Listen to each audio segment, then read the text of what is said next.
On February 4, 1792, James Birney was born in Danville, Kentucky. The father that was a Scottish and Irish immigrant that became one of the richest men in the state. A famous thing that his father did was advocate Kentucky as a free state. In 1810, James Birney graduated from Princeton and had a whole life coming. Soon after, in 1816, he was already in the House of Representatives for Kentucky and in 1819 for Alabama. Like Birney's father and other family members, they disliked slavery. By 1816, Birney aligned himself with other legislators that opposed slavery. Year after year, Birney's conscience was increasingly troubled by slavery, and in 1826, he had become a member of the American Colonization Society. This was supposed to eliminate slaves. He also forced a bill through Alabama to eliminate importation in Alabama, but was repealed in 1829. In 1830, Birney took a trip to the north and realized that the South's political, cultural, and economic disadvantage all happened because of slaves. When he came back from this, his whole life on slaves changed.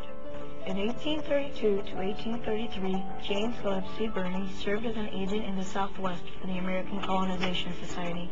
The same year, Birney devoted himself to a new slavery organization called the Anti-Slavery Society. Birney became the executive secretary of the society.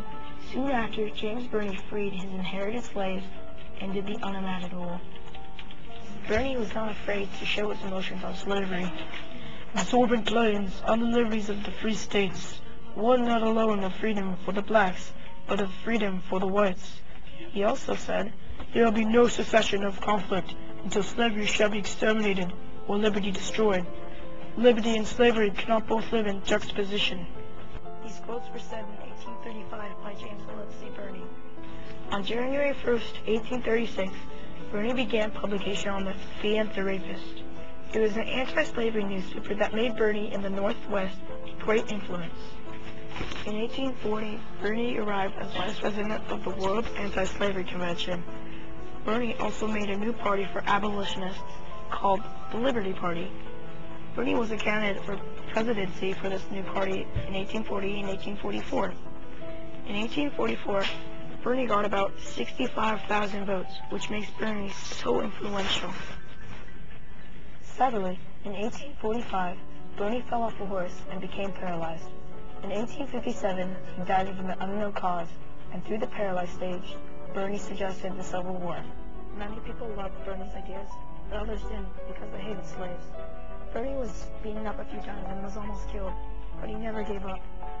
During this time, another man with the same ideas was William Lloyd Garrison.